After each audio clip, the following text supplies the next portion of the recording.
Okay. We're going to have one of those nights again tonight, I see. We're Hello, back. everybody. Hello. I thought I deleted that background and this is not our 200 likes. I was going to say, that was a while ago, wasn't it? Yeah. Lately, me and computers are not getting along. I'm rubbing off on you. Yeah. Good, maybe that means I'll have good luck. You never know. My Chromebook that I always use for backup that I just leave out, Right. I couldn't find anything. Couldn't find the mouse. I had to it doesn't even want to take my password now, so that's even more interesting. Right. So it's let me come back. So anyway, hi everybody, and welcome to Where's My Stage. I'm your host, Kristie London, and this is my co-host, partner in crime, Mike. Hi. I'm lost on a beach somewhere, or want to be on a beach somewhere, and just Maybe that's what's throwing you off because you changed your, you went and we all know how you like to just play and just get lost in all the gadgets that are in front of you. So maybe you should go back to the jungle. It's where you belong. It's your natural habitat. Going back to the woods. Here, this one's better. I mean, I love the beach and everything, but I think you're throwing yourself off there. Yeah. All right, we're going back in the woods. All right, there we go. There. All right, that's better. Yeah, it's much better. All right. No toes in the water and ass in the sand tonight. Not for you. We're in quarantine, damn it. Yeah, some of us still have to work. Yeah, well, hey, no vacation. Hello, Michelle. Hi, Kimberly, Maxine, Rick. How are you all? Click a few folks in. It's just a hi. Oh, why is there we go. Now it's working. Michelle. There we go. So tonight we have two guests coming on. Yes. And I'll let you do those introductions. Hello, Maxine. Rick. There we go. It's Lafayette. Yep. Yeah, that was the night we were all there. Hi, Carrie. That was great.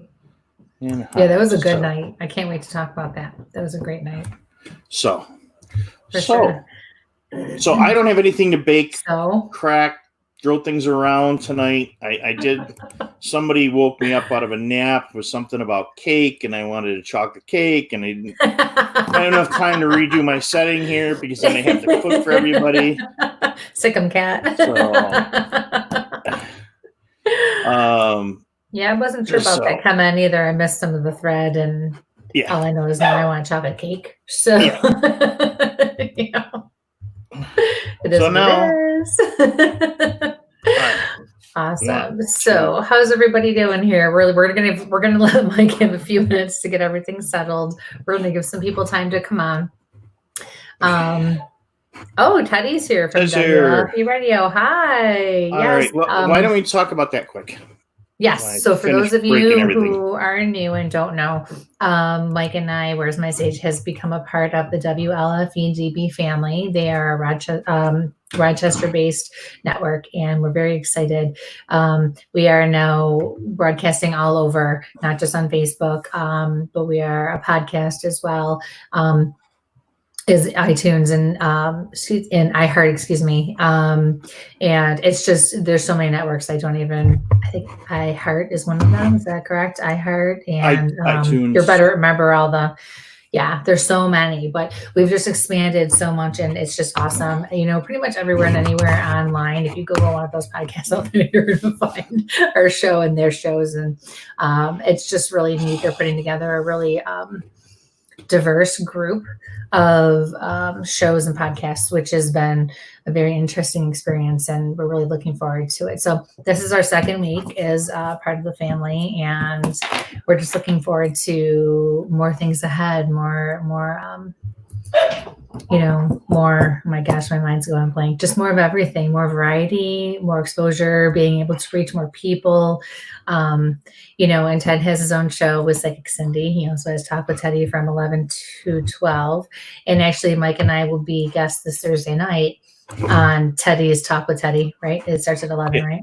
Talk with Teddy's on every night Actually, he's going to be From changing that 10 up, but from 11. Yeah, he's changing that to 10. So he's on right after us, starting next week. Okay. I knew there was something coming up here. And then he's busting my chops. He's got some Chunky Monkey ice cream. Ted likes his dessert, and there's nothing wrong with that. Yep. So, and it's iHeart, iTunes, Spotify, Deezer, Google Play, and more.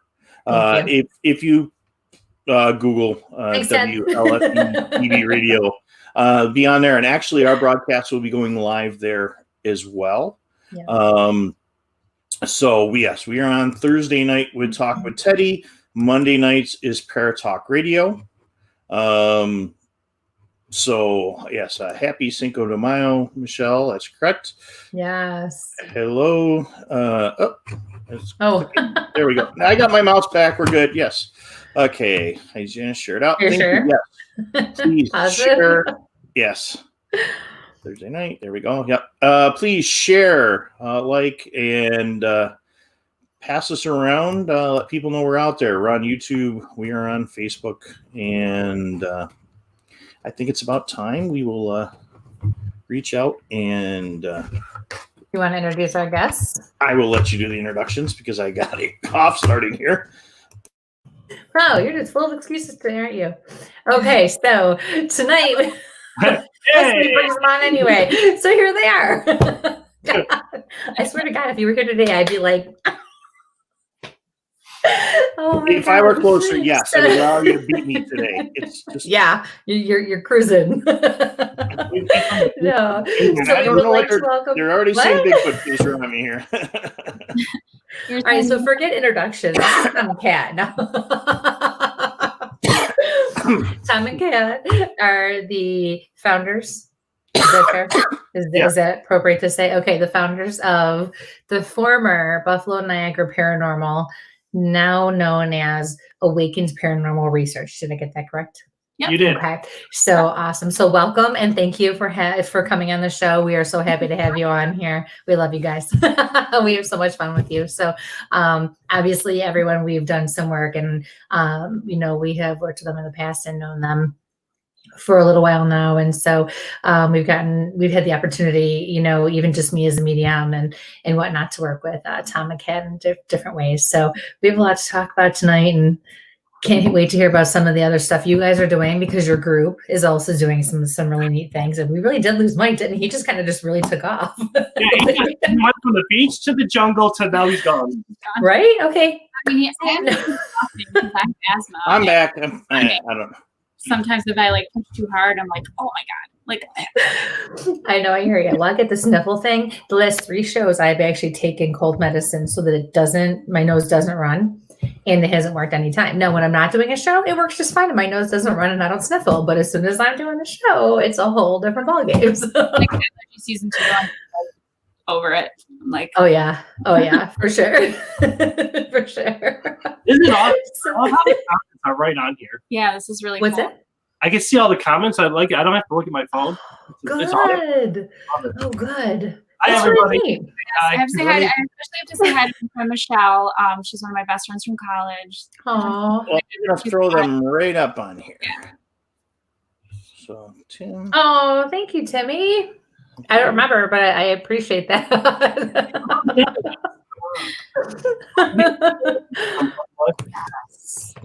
Yes, someday when we can travel again, Europe is top on our list. Oh my gosh. So, all right, let's get this ball rolling here, shall we? Yeah. What the heck have you guys been up to since we've been stuck at home in this quarantine and, I mean, well, we're both furloughed, so, and that's really all we can say about that. But I work at a school, so, schools are kind of, right. Well, in person are done for the year. And so we've been taking this time. It's kind of in a mixed bag of a lot of Netflix, a lot of video games, music. I work out every day still with my CrossFit gym, and I've been running again more. Good for you. And we've gotten a lot of our apartment organized. There's a lot of things. Yeah. We've only lived in this apartment for a little over a year. So there's a lot of things that we've gotten organized that we otherwise were just kind of putting aside because we were stuck in that whole cycle of we're too busy, we're working too much, we're so tired, like we don't have the Right. time. I love the meme that's going on around Facebook. You know, I feel bad for all those husbands that used to tell their wives, I'll do it when I have time. Yeah. Well, what's positive about it is the fact that I've had so much time that I've been able to actually work on editing more. Yeah, we've been going through evidence. So yeah, we've actually been able to catch up on that. So Yeah, people don't realize how much time that takes, you know, and looking at photos and looking again, and then, you know, checking it and, you know, fiddling with them and, you know, editing them so that you can see them. And, you know, it's a lot on your eyes. You can't do too much at once sometimes either, because you have to give your eyes a break. And it's tricky. It's really tricky. Yeah. It's very time consuming. One thing we've learned is, and this is something that we should have done sooner, we're having a hard time because it's been a while for some of these investigations. So we're having a hard time knowing like what is what on our files compared to like video and stuff. So like going forward, we're going to actually label recorders, things, and be a little better about that. Cameras and everything. I don't remember, like there are parts where I can kind of tell who's holding a certain camera. But, and then at the same time, as I'm going through all the evidence that we had prior, because we've had some changes to the group, I can't include certain people because they're not part of it anymore. Right. So I have to kind of like cut here and there and cut certain things out. And some of the great evidence we've had included some of the people that we're going to reach out, but we would never utilize their person without asking permission. Sure. Oh, of course. Yeah. So let's talk about your group then. So there are 2 other members, correct? So who do you have? Who is your group consist of? I can't talk tonight to save my life. Holy cow. Mike's rubbing off on me now. So basically, we are at 4 people now. Seems to be a great spot. So it's me and Kat, and then my sister is Jacqueline is in part of the group when she can, and also my cousin Jamie as well. Usually when they can. My sister has a child, and that takes up a lot of her time. So sometimes she can't get out there with us. And then my cousin is in school and everything. So she just went back to college this semester. Good for her. Yeah. What's she going for? I believe she's going for biological sciences. Yep. I'm not sure what the exact concentration is, but so it's awesome.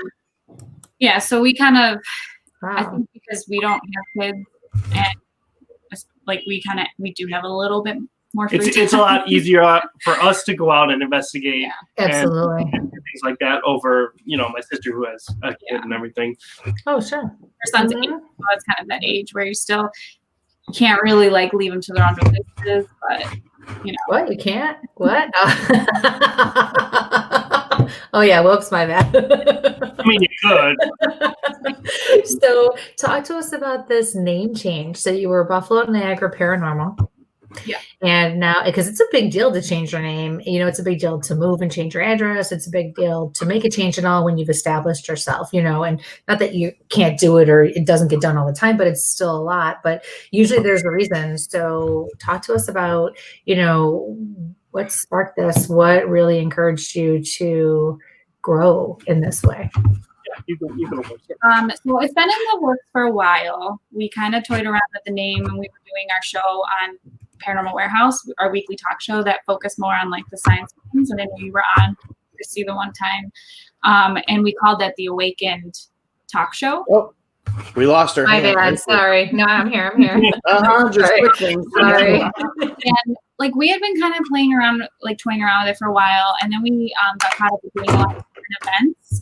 So there really wasn't like a right timing for us to introduce it, because we were like, we'd have to change all of the stuff for these events that we're part of. Like we wanted to wait for the right, like, I don't know, what just seemed like the right time. And with the pause that's going on, like not being able to do a lot of our events now, it just seemed like the perfect time to finally like release it and go forth with it.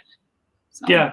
I mean, and a lot of it was with the change, Buffalo, we started Buffalo Niagara Paranormal, and, at first it started as, us going to do it a hobby at that time. And we kind of picked you know? the name because we couldn't think of anything else. I'm not Yeah. if we're gonna be honest. Yeah. We were like, we don't know what to really name ourselves, so we went with something. Yep. That was general to the area we were in. We And just it need a worked. name right now. You know, it worked. It worked out for a long, over 2 years. It was, it was great. We have a good following and everything that. But then, as we started growing and we started focusing more on researching things, trying out new tech, things like that, we kind of realized that maybe the name doesn't exactly fit what we're doing anymore. That makes sense. It didn't really describe us. I feel like a really Exactly. great name for a group or a show or anything like that really needs to catch someone's attention and kind of summarize a little bit of what you're about. And through this whole process of investigating and being a part of this group and going on and doing all of this and meeting all of the people that we've met, we've grown immensely, mentally, emotionally. So I think the Awakened part is that kind of describes that. And then the research part is huge because we're very focused on, we want to find answers. We want to know why. We're not just going to throw evidence out there just to throw it out there. Right. We constantly debunk. I'm a huge skeptic still, even though I believe wholeheartedly and know. I'm the first one to be like, well, are you sure that wasn't us on the EVP? Maybe we should try this. You sure that light's not reflecting? Right. Just really, we're really focused on getting the truth, the honest truth about what is existing in our universe that we're not really, privy to at all times. Yeah. So. Right. That's awesome. You have to, though. Even, it's different when you're coming from,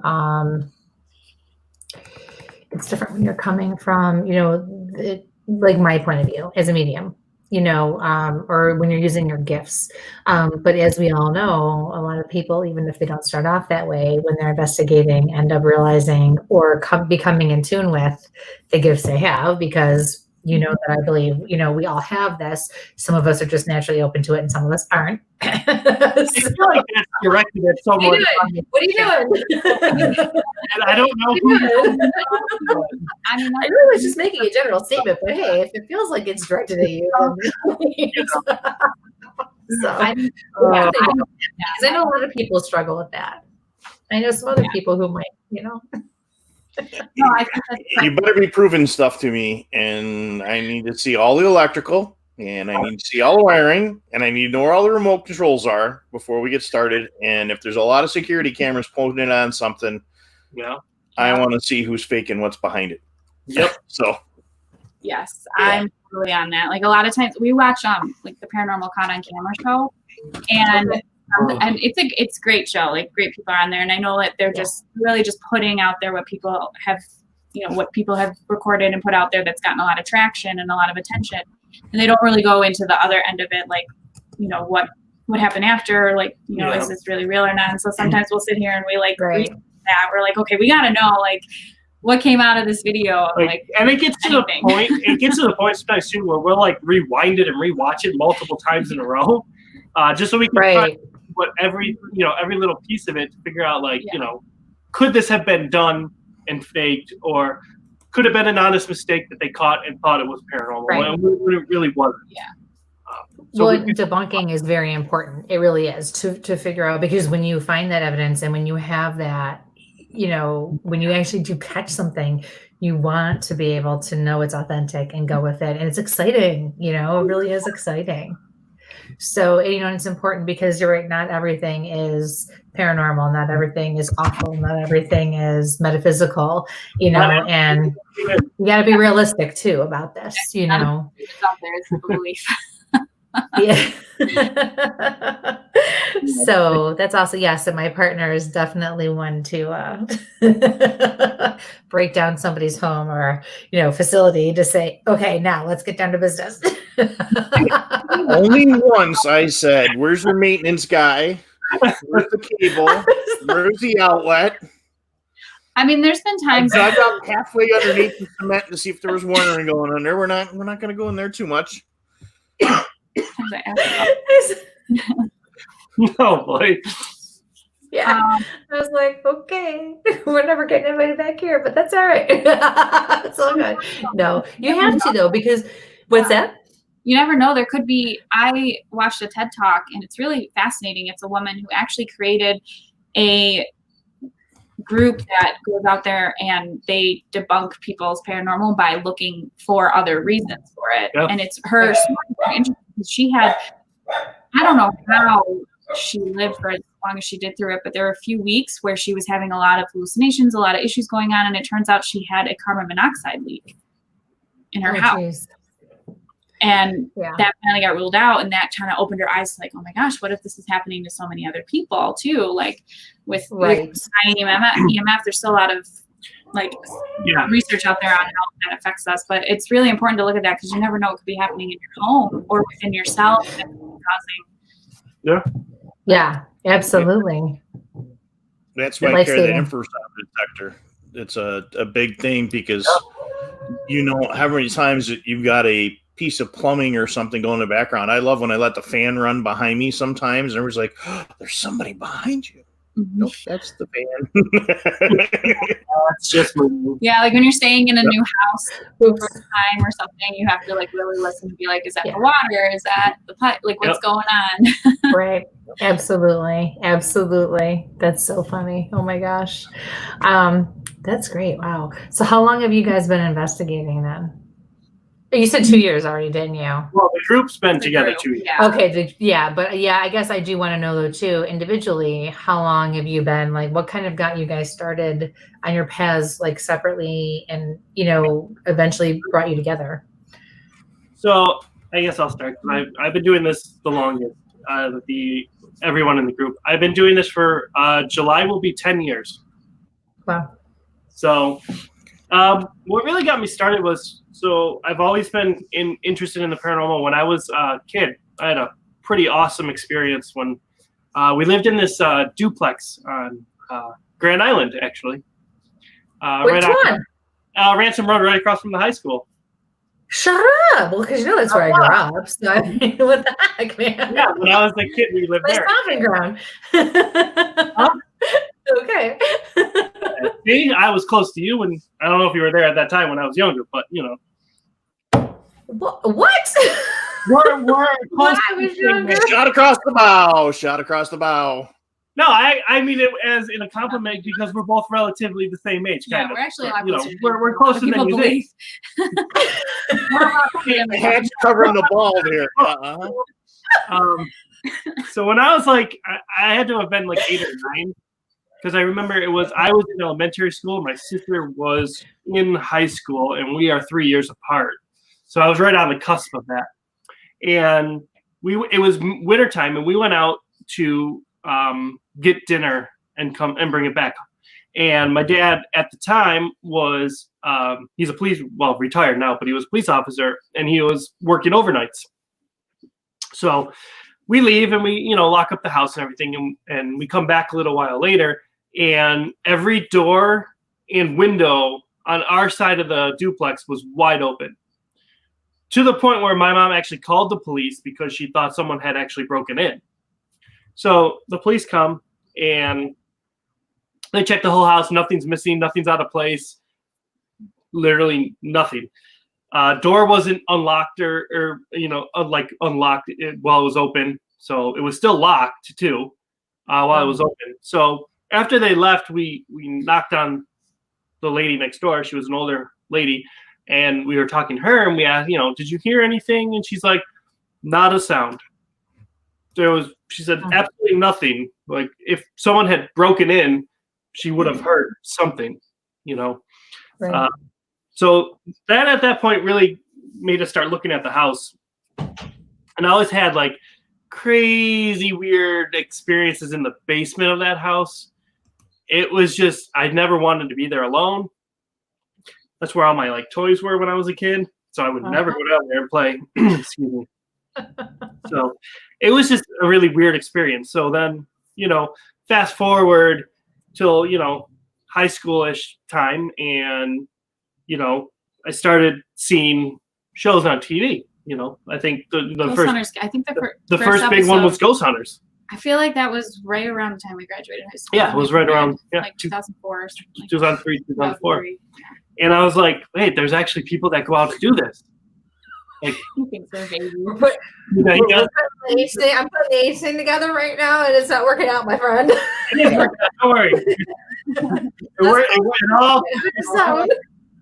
It all comes from full circle. So I see you kind of watching those shows, and you know, Holy crap, I probably babysat you.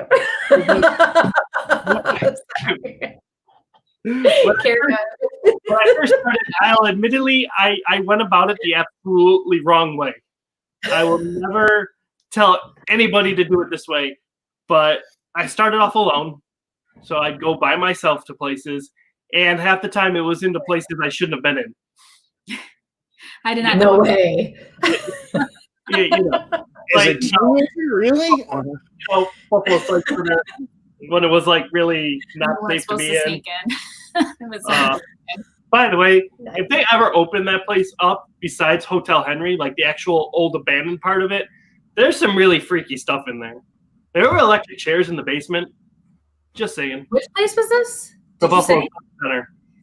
the one near Bus Stop. Right behind Buff State, where Hotel Henry Oh, is now. sorry, it kept cutting out, so it was a little hard. You said the Buffalo Psych Center. Yeah, there's Okay. some chairs Yeah, in I'd the love to go investigate there. So- I'd love to. I wish they would open it up, but it's pretty unsafe, and I can't imagine like 20 years later it's still probably Oh deteriorating. yeah, Um, I'm sure. So yeah, so I started off in a horrible way by doing it myself, and that was very bad. Risk taker. Yeah. Yeah. So Like, after a few years, though, I got up with a group that with this guy I worked with, and he had just a few of his friends just went out and did it. So that I started hanging out with them and going with them, and after that I kind of fell away from them a bit, and that's about the time where I met Kat, and she had an interest in it from there. Mm-hmm. So we kind of had some other friends that were interested. So we started a group, and it's changed quite a bit since we started it. But we got a strong core people now. Yeah, so mine is a little bit of a different way of getting. So I haven't formally investigated until we actually started this group. But my whole life, I've been like open. My parents are very open to this stuff. My mom's born and raised in Ireland, and they look at just their whole culture. They look at death differently. I don't know. It's very well known that there's a lot of haunted places around there. So ghosts and that weren't taboo in our house, I guess you can say. I had a lot of experiences as a child.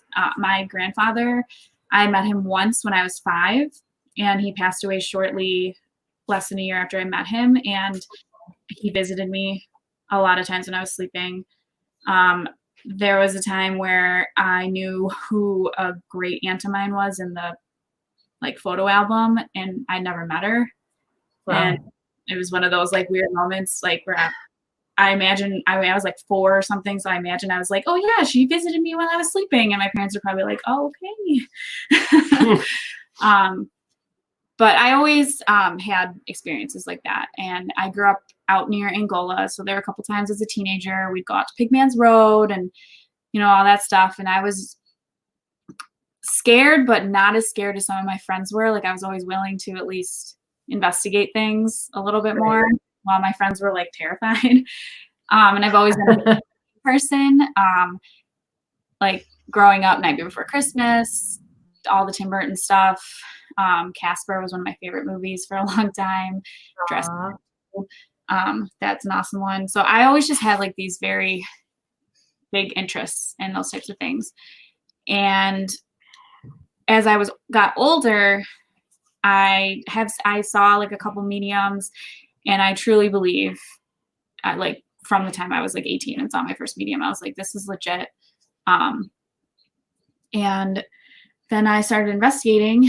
But I will say my biggest significant experience was I was in the room and my dad passed away. I was holding his hand, and there was just this really like powerful like transfer of his energy. It's like really hard to explain in just a short time on the show, but that's what really like got me thinking more about just all of it, just how you connect to people. And of course, I watched the shows that were on TV, and then we started our group and formally investigating and meeting so many people like yourself and like Tim Shaw and Tim Shaw. two other people. Love Tim. Yeah, so much about myself and my like how I'm sensitive in a good way, and Right. It's been pretty interesting to kind of build on that and learn how different it is when you're investigating versus just reading a room or like reading a situation. I definitely find that when I walk around a building for the first time, I can walk in a room and I can say like, this is what I'm thinking and seeing, and you know, it's pretty spot on. And then when we get investigating, I find it to be really difficult. And I usually sit there with my mouth wide open going, like when there's a zero on, I'm just like, oh my gosh, I cannot focus on anything. So yeah, no, I hear you. It's new and it's different for all of us. It really is. You know, I mean, I have so many students who will come in, you know, to a session and go, that's it, plop their stuff down, go, that's it. I knew I was full of shit. I'm not gifted. I'm not this. Nothing happened all week or the whole 2 weeks since my last session. I'll be like, okay, breathe. What happened in those 2 weeks? Well, my dad was sick and he went in the hospital, and then my kids had these major projects that were due. And before you know it, they're telling me all about these life circumstances that needed and required their attention, you know, and they were like, I said, okay, then take the breather, because it was all still happening around you, or everything quieted down. You didn't lose it. You just are human and had other responsibilities to focus on, other things you had to pay attention to, you know. And then there's other people, like I brought a student with me to a fundraiser years ago where to help her get her feet wet. And you know, we walked into this very haunted, very historic building, and I wasn't feeling anything. I mean, now part of it could have been that I was gearing up for the gallery readings I was going to do, which she was going to help me with those. But as soon as she walked in, she's like, oh my gosh, I've never felt like this before here. There's, you know, somebody in that chair over there. Do you see them? They're sitting right there. Or, oh my gosh, there's a group of people and there's somebody walking up the stairs. And I'm like, nope, I need to go get ready. Like, because I have other things going on. So, you know, just because we all do this doesn't mean we're going to pick up on the same things either, you know? And so it's so different for everybody that we have to remember we don't need to freak out, because it's supposed to be individual, because we're individuals, you know, we all have a different mission, a different journey with this. So, you know, that's really neat. 100%. Okay. Got a couple of questions, but I got some quick little hellos here. That was Rick popped in. I thought that was for us. Tim Allen wanted you to say it with the follow-up was his grandmother and the cookies from last week. Cool. Validation on that. We've got a couple of folks coming in. We are not doing any readings tonight, folks. Hello from Janice. We just finished that question from Sharon. She wanted to know if you had any abilities or investigation. So I didn't want to interrupt in the middle, but she had popped that down in there. Yeah. Here. I guess we kind of got the started investigating part, but ability-wise, I say no. I do it just to make and me too, because he doesn't like, he shoves it down and then it just like, and then he explodes one day with all of his emotions and stuff. And, oh my gosh, because you're not doing what you need to do to like. Okay. Boy, I don't know anybody else like. Wait, where is he? I don't know anybody else like that. It's that way. I don't know what you're talking about. I know what's going to happen here. It's going to happen. Yeah, I'm just going to sneak back into the screen again. You said it is very different for both of us. It is. Very different. There. That's how I'm going to stay the rest of the night if you're going to keep picking on me. Hey, now we can look at a forest, though, you know. Baby, isn't it? All right. I'm too like, so the issue with me is like, I'm too, like when I'm on an investigation, I'm too focused on like researching and trying tech out and trying different ways of getting responses that my senses in the other respect kind of get pushed down because I'm usually in the moment of like trying to figure things out. Right. If that makes sense. Yeah. No, it does. So, That's why I run a digital recorder that's just recording the entire event around me. And that's why I got one earpiece in and one out, because I want to hear what the guy's whispering behind me and who's whispering to us Right. while you guys are doing EVP. And I've got everything else going because I want to go back and relook at everything, and I'll go back over and over and over again. So you just can't pay attention to a lot of that stuff. Sometimes you're just like, I missed something. So let's see. Let's go.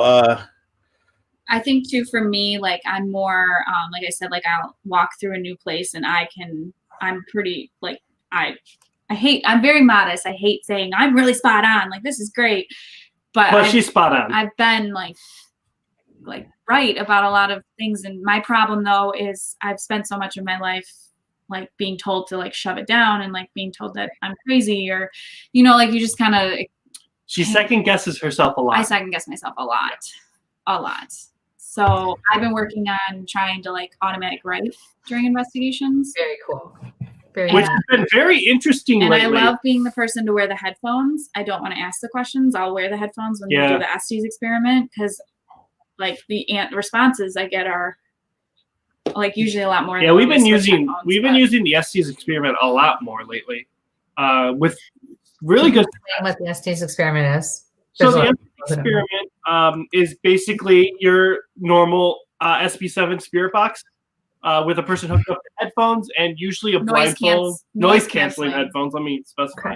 Okay. And usually a blindfold, kind of to like dim the senses down a bit, so they're only hearing the white noise and what could possibly come through. I don't have a blindfold, so usually if we've done the Estes on our lives before, and I'll sit there like this, and people will be like, "Is she okay?" Oh,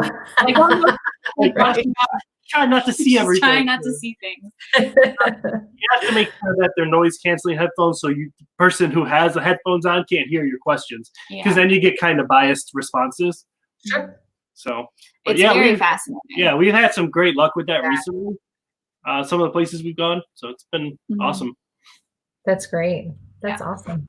Okay, so first question is going to be from Michelle. What was your hardest and most interesting investigation, and why? Oh. Okay. So hardest. Oh, what they mean by like hardest, like the most difficult to get through, or like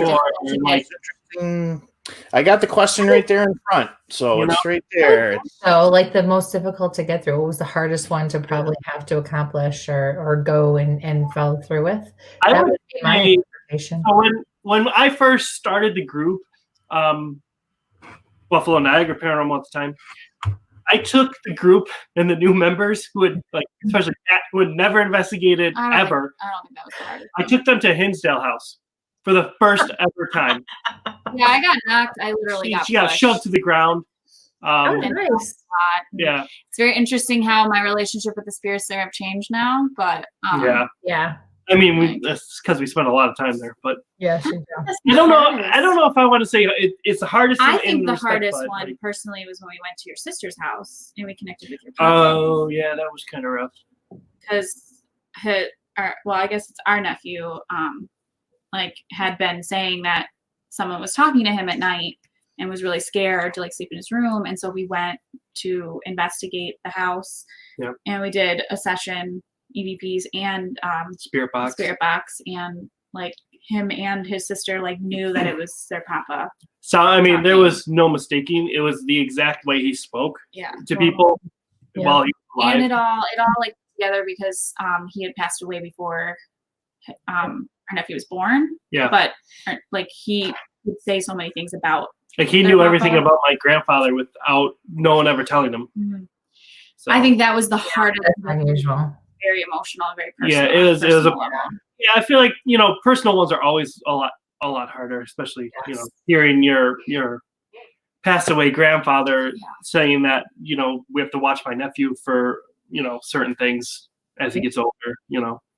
Right. So, he's protecting him. But I think the most interesting. Oh, the most interesting. I mean, Hinsdale is interesting in and of itself, but I'd say West Virginia. Yeah, West Virginia Penitentiary was by far the most interesting place we've ever been to. We had the most wild experience on the second floor where the infirmary was. And I mean, I'm talking like you could hear tuberculosis coughs. You could hear people saying, "Help me." Yep. Like we were in one of the big like rooms. They were laying down right next to you. You could hear them jangling. Really? And there was no one. It was so clear that we were on a stairwell. We could hear a man and a woman talking to each other, and we were so positive that it was another group in the building because we had gone with a big group of people. Yeah, like Joe and all them. Joe and we were so convinced that it was actual people that we took off down the stairs to see who it was. There was no one. Nobody. It was pitch black. And we confirmed after too about the timing. Like everybody else was way further back in. Yep. I mean, this is a huge prison. Yeah. Penitentiary. So it was. Yeah, we walked in. We were like, "Is anybody around this area?" And they were like, "No, we're all over here." And I was just like, it was so clear. It was probably the clearest voices I've ever heard to your ears. It was amazing experience. Yeah, there was 5 of us up there, I think 5 or 6 of us. And we all heard it. It was really that whole place was amazing. I can't wait to get back there. That's crazy. I want to go to a couple of jails. I know it's a whole different experience there. As soon as this is over, we're gonna work on getting a group to go there again. As soon as this whole mess is over, Yeah. Totally there. Let's do it. But yeah, but it's also a toss-up though with Fort Ontario. Oh yeah, Fort Ontario. Because Fort Ontario, if anybody wants an awesome old fort to go to, Fort Ontario and Oswego, amazing as well. Really? Kat had the headphones on and doing the Essie's experiment, and a child was coming through, and they have this image that they've tried to debunk over and over again of this like young boy in the one part of the field of the fort. And like I said, the woman was like, "We've tried to get this debunked over and over. No one can figure out how this." They could not recreate it at all. And she had an EVP of the little boy that she shared with us after, and it sounded exactly like the voice I was getting in the headphones. Yeah. So it was cool. Yeah, I'd say it's a toss-up between those two. Yeah. Yeah, it's hard, when you are dealing with children, or they kind of come out of nowhere too.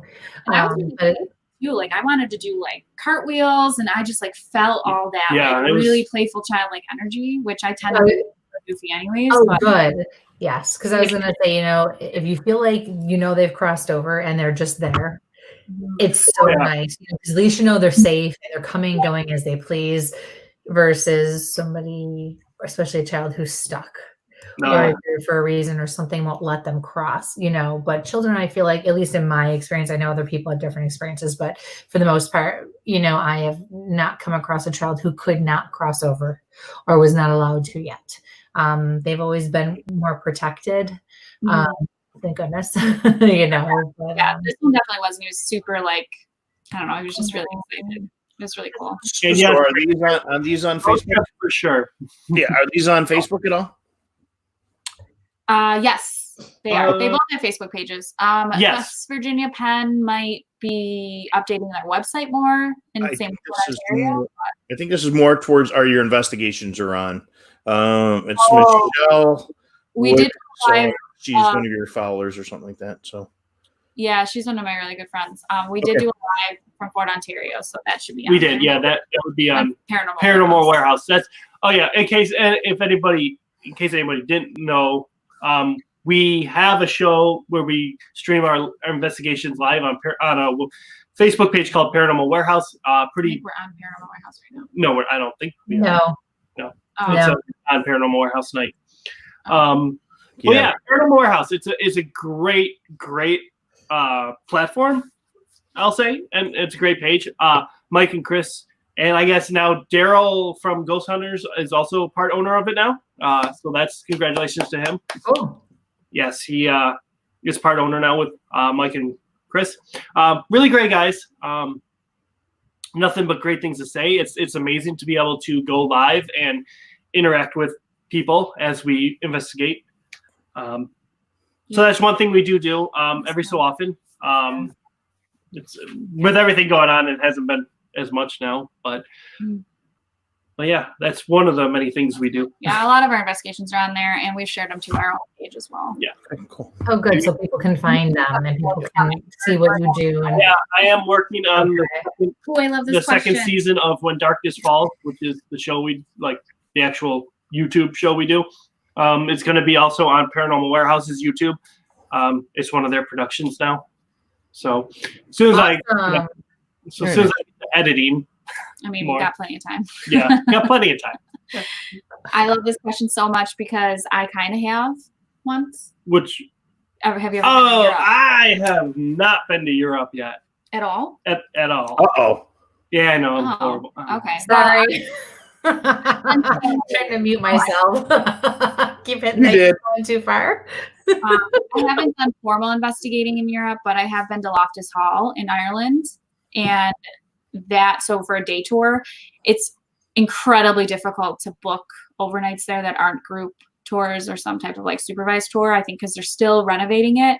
But the history there is unbelievably layered, and so many interesting things happen there.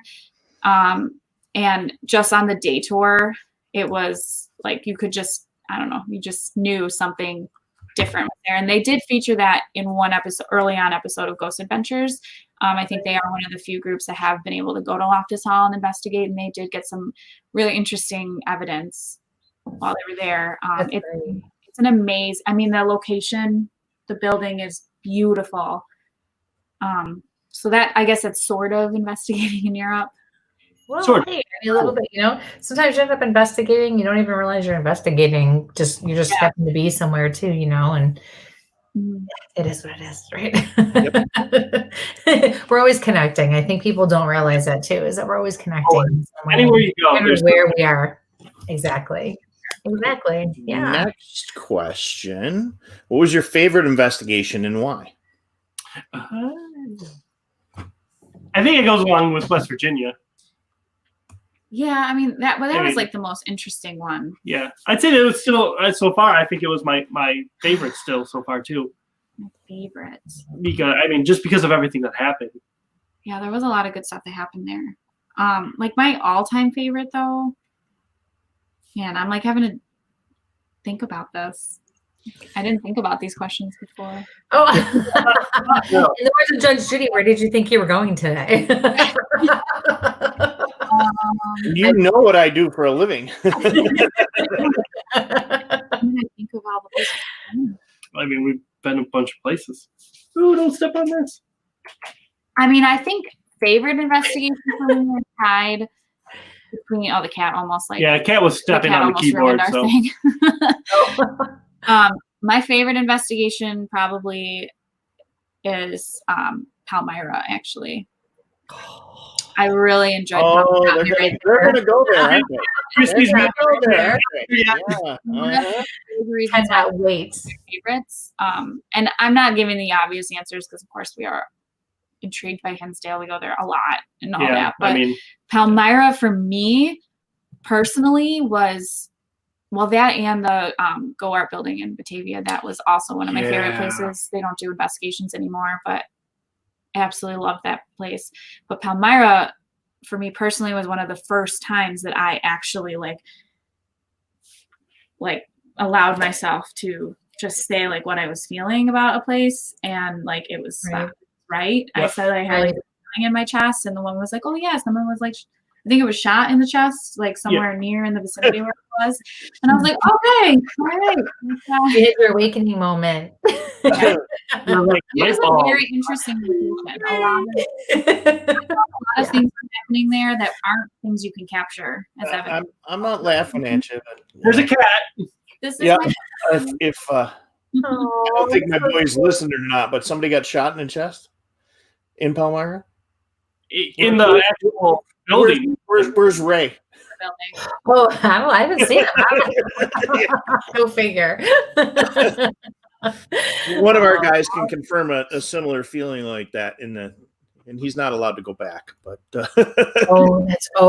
was there. Oh, I forgot. That was there. Funny story. Let him tell us time. Yeah, His we'll reaction let you was a guys little meet Ray. Yeah, one of my dangerous and violent. But it was a reaction. It wasn't like a. Yeah, he was scared. Yeah. You can tell that this is my cat. Oh, what's your cat's name? He doesn't jump on me. This is Brody. I've had him for 12 years. Oh, Awesome. so sweet. The dog is on the couch. The what? Oh yeah, where's Luna? Couch. Luna's on the couch On the right now. couch. She gets weird when we do lives Yeah, and she stuff. she like curls up in a ball on the couch and doesn't move. She just looks at us like, "Are you going to give me attention soon? Are you going to give me attention soon?" It's so funny. I know my dog can't stand video or him there his picture taken or anything. You turn the camera on him at all, and he's like, "Nope, nope, nope." He gets all weird about it. So, Kristie, this one's towards you, but you guys were just recently at Wildwood. That's correct? Yes. Mhm. Yes. So, That's great. No one wants to see the cat butt though. Sorry, guys. Yeah, we were Wildwood weeks ago. even with the pause, you guys were able to get in, or was that before the pause?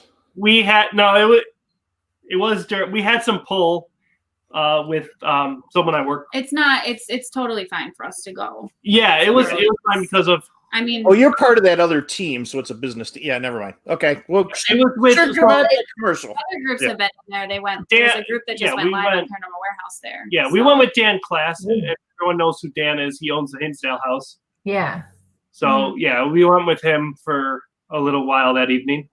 that's awesome. Well, and that's kind of, I mean, if you can social distance and go in different parts, just like we did in Mexico, it's a little different than having to be in a room together or even not being able to spread out together. Wildwood's pretty good there. Pretty good size house. Yeah. Space, yeah, and the different levels where you can go. Yeah, there's One of more my room to be able to set. Like we weren't right on top of each other. Mhm.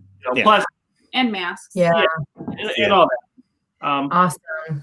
Well, we ended up we put it on our Facebook and our YouTube. We ended up catching a pretty amazing EVP on there while we were there. Yeah, it's literally we were asking questions, and it was literally Spirit that said, "Can I ask you a question?" Yeah, well, we were trying to ask, Really? we were trying to ask questions to the spirits there, and clear as day, we have a response saying, "Can I ask you a question?" That is so cool. Now, where were you? Ironically, Where were you in the building? First Where floor. were you? First floor. Okay, that's awesome. The first time we actually invested in the first floor there, we've usually Yeah, only normally we. done like the second and third Yeah. floor in the basement, but we were just like, let's just make some EVPs here, and we got some really interesting stuff. And yeah, the basement's very interesting there too. Oh, Yeah, the basement is very, that's what Sharon's actually referring Yeah, to. that's the question. We met Sharon at Lafayette. She and her husband were there. It's funny.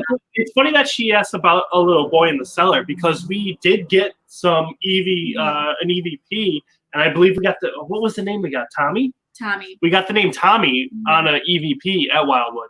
I think other people have gotten Tommy too. So Yeah, we have that was just like for you, you said Palmyra, right, Kat? Was like your aha moment. That was I mean, that Wildwood for me was the first place where where the spirits wanted to interact with me on that personal level. I mean, I've done it all over, but it's different when you're doing a tour. It's different when you're even, just with other people. You get a little bit here or there, but in the basement, we have like 37 minutes or something, 47-minute video of me interacting with a little boy and a little girl, and with a man. Oh yeah, I was right on the floor with them at one point. I kind of was there that night. They got it on the SLS. They got it on the We got two they have it. It's awesome. night vision. Night vision. Oh wow! Amazing. Totally. EVP. Yeah. Keith Bailey was there. Paranormal 911. Ellen was there that night. I remember that public tour, right? What's that? It was like a public, little public. It was more made up of. They were Jack's more people. investigators. Yeah. Was that the one with Jack Kenna? Yeah. Yeah. Yes, it was more people who were either investigators that came in to do it. It wasn't a lot of just public giving, because we had it for the whole night. It was an overnight. It was amazing. So it's a great place, and I wish more people knew about it and also went there, because I know that, you know, at times sometimes she had trouble booking the place up. So Such an amazing place. You know, I know Dan handles the bookings a lot of time too for it, and we want more people to get there, because it is such an amazing location that not many people do know about. So the more we can get the word out. Yeah, we definitely plan on going back. That was awesome. And you guys stay in the doll room, right? I've been in the doll room. We tried to get Mike to sleep in the doll room. He wouldn't do it. I don't know why. I probably was going to go up to the hill of Bigfoot before I was going to deal with that. I sit in the doll room and I just close my eyes and I'm like, I run the opposite direction of the dolls, because no. I also, the last time we were there, I had to put a spider out. I was like, this wolf spider that was only like this big. I love spiders. I think they're amazing. And this one's I wanted to kill it with fire. And we open the door to get it out. Nope. So don't come near me with no spider. Me too. No, the worst part is the doll room and the clown dolls, because not only do I hate clowns and I hate dolls, but so clown dolls are like the epitome of evil. Yeah, no. That's a big no. Don't ever clown stuff. No, clowns. Nope. I hate them. Mm-hmm. They do not exist. They have no purpose in life. So does that go along with the question is here? You've been to a lot of different places, taking any bad energy home with you. I think those clowns, not to make fun of it, I did not like the clowns. Come home with me all the time. I don't like it. No. I have. I've brought something home from Hinsdale before. I know me and Kristie talked about it the one night too, because it was the night I did my solo live there on Paranormal Warehouse, and I went live and I was at the house for about an hour and a half total. And as I was getting ready to leave and end the live, I had the entire house shake. Like, I legitimately thought there was an earthquake. It's how hard this house shook. People on live actually heard it too, which I think was even more amazing. And there have been previous accounts of the house shaking for people. So right. I, packed up my stuff and I got out of there, locked up and left. Well, I got home and, it was late. I laid down in bed and I was laying there, and out of the corner of my eye, I saw a black mass move from the living room towards the kitchen. And it was like at that point where I was like, uh-oh.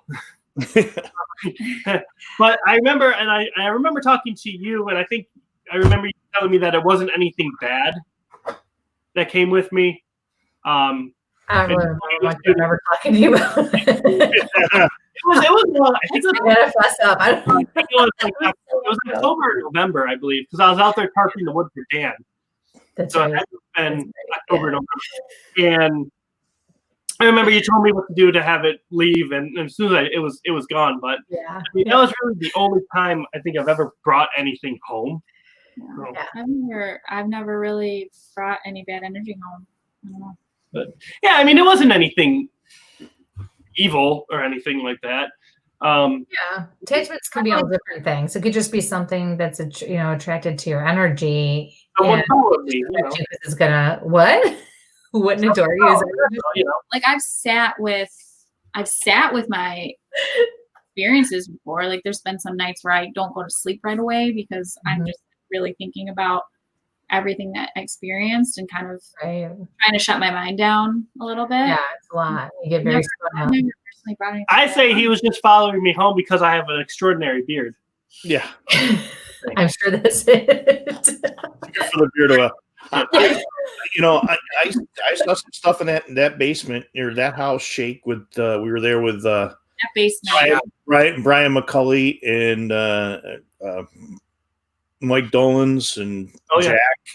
Yep. And we had a whole bunch of people, and I watched Mike throw some holy water over his shoulder after something, and it spirit box scream, burn, and it house a little bit. And I'm like, okay, we should leave the basement now. Yeah, that's interesting. It's weird there because the 2 times I've been there, thank God Dan changed the toilet, though. I say this every time. That's my favorite part about the whole place is that he changed the toilet. Because for those of you who have not been there, the toilet used to be right next to, like, and it was like one of those slanted small doors, you guys. So, like, and it was in the bathroom to go down to the basement. So the toilet was like right there.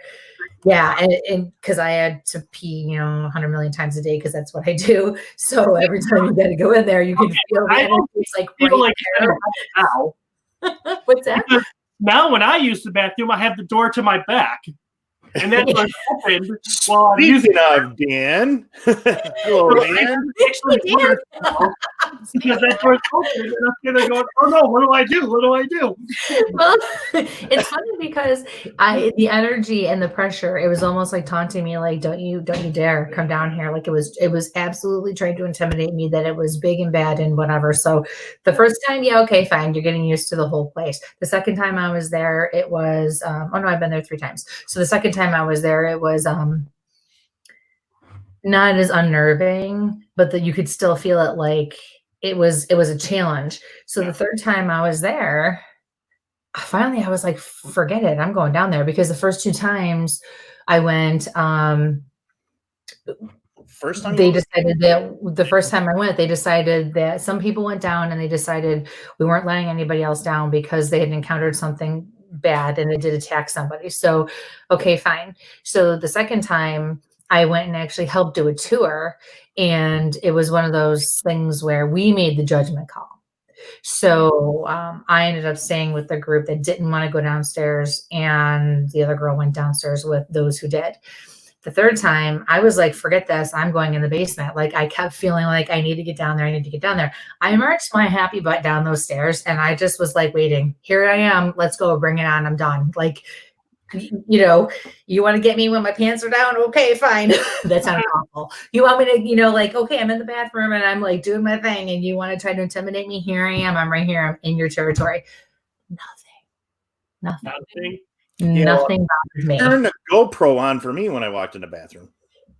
It just wants you to record whatever you're doing in there. Yeah, I will say, like, I haven't been there much. I think I've only been down there twice. And I haven't been down by myself yet, but a lot of times when we go, it's just too muddy, and I don't have like rain boots or anything. Yeah. So I'd like to be able to just get a pair of like good rain boots or something and go down there. Yeah. It wasn't bad. I had my regular hiking boots on and stuff. It was a little muddy, but what funny looking guy. Where's he at? She must be talking about Brody. Yeah. It must be the cat. But yeah, I was really kind of disappointed. Now, people were sitting, Mike was there the day I went down there, and there was a chair in the corner. So you come down the stairs. So it would have been right in front in the first corner if you kept going straight. And then I was way over on the right side with the rest of the basement. Okay. Number one, I couldn't believe how tiny it was. I was shocked. And 2, like, it's not what I expected at all. And it was actually very peaceful and very calm for me. I kept waiting for something. I invited it at that point to happen. Nothing. But that's not to say that nothing ever will happen, because the first 2 times I was there, the inside of the house was totally rocking. The outside, you could feel the energy. It was totally, off the cuff. And the inside of the house was much more calm for me. The second time I was there, it was the complete opposite. The outside felt calm. We went in to get things set up, and the girl I was with, and she was like, we both walked in. It was like we walked into a barrier in that front door. We were like, holy cow, completely different environment and atmosphere that night. And then, the third time it was kind of like just a mosh posh inside and out. It was good. But nothing really to the extreme one way or the other, inside or out. But yeah, you don't know what to expect there. But that basement, I was like, damn it, here I am. Bring it on. We were there a couple weeks ago, and I love the forest. The inside of the house felt great. We were all actually more nervous about the outside of the house. Yeah, there are some times where it was just different. We were up on the second floor looking out the window to the front yard, and it just kept looking like something was walking on the patio where the door to go in is, just walking back and forth. Like you could see the shadow casted on the ground, and it just looked something was walking back and forth. And then we kept seeing like, and not to say it most likely was animals, but we kept seeing eyes, but without any light on them. So normally, right. That was the weird part, because normally if it's an animal, you shine your light, that's when you see the eye reflection. Mm-hmm. Well, correct me if I'm wrong, but yeah, we had no lights on, flashing on the scene. We could see eyes. So yeah, I had thermal and night vision one night. We were up with quite a few folks. My team from the Albany Extreme Paranormal Response with Steve Culls and Michelle Wagner and her husband Scott and Stacy, and Michelle's like, there's something there, and we could see something, but I put thermal and I put night vision on it, and we had something there, but it wasn't there. But the best EVPs I've ever got were from that campfire, and like one of these days I'll put it up, because it's that was my grammar correction. That was that was awesome. I asked if it was tranquil and mumbled my words, and I got a yes. And then as I'm getting ready to turn it off, it's tranquil. Mm-hmm. And I'm like, I was standing right next to him. I couldn't go. Yeah. Time to go. All right. I was like, are you kidding me? I find that like when I get there, I love outside. It's more if I spend a lot of time like in the house for an investigation is when I'll feel like I don't want to go outside until a certain point, if that makes sense. Like like the last few times we've been, I've started by going right up to the tree in the woods and like close my eyes and like take it all in, and like doing EVP sessions there near the pond, and then we go in the house, and it's almost like, well, once we go upstairs, I always get really tired, like real tired out of nowhere. Like to the point where I'm barely focusing on the investigation. I'm just like, I'm really tired. I don't understand why I'm so tired up here. But then I don't want to go outside yet. And then as soon as we get back downstairs, I'm like, okay, let's do some more. Like it's so weird. Yeah. It's so interesting. That upstairs is really is. Nothing really like super scary to me anymore there, if that makes sense. Like it doesn't like get to me as much as it used to. But yeah, it's just been interesting. You had the spirit box call me up there. I was outside or something like that, and you guys ended up. You kept going, Mike, and Oh yeah. Oh yeah, I do remember. Yeah. Yep. So we have another question. We have a couple questions. All right. Next one is from Denise. Do you have any plans to investigate the Poor Farm Orphanage, Erie County Alms House? It was paupers, vagrants, and ill, where UB on Bailey and Broadway is back in the 1840s. I mean, I didn't know you could, but I'd love to go there. Yeah, that'd be awesome. I'm all about old buildings that I can get into. I'm a little familiar with the history. Sounds like a drive-by. Does that? Yeah, I mean, does anyone know if you can investigate it? Because I'll reach out and do it. Like, that was it. Yeah. There's a lot of places that used to do investigations but don't anymore, and like vice versa. Liability's just crazy with things. If you get in that building, it would be nice, though. It would be nice. I think he's telling you to be nice. Oh. God knows someone tell me. Well, I know, and because like Fort Niagara used to do overnight investigations too, but they had to stop those as well because of some stuff that happened, which is kind of yeah.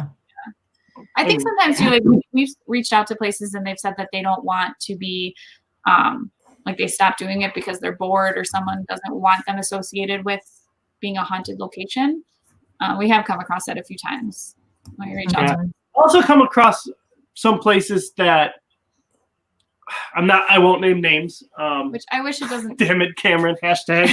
I wish it didn't have that like negative connotation to it though, because it's actually really like a great way to talk about the history of places and really connect with that. Yeah, but I mean, like I've come across places that like there was this specific place that we wanted to go and investigate to, and we were setting everything up, and I was gonna send them the deposit for the night, but then the person who I was talking with told me that they don't want us to really research anything because they don't want to be proven wrong about the spirits there. Yeah, we weren't allowed to share evidence. Don't ever have a medium go there then. Wow, really?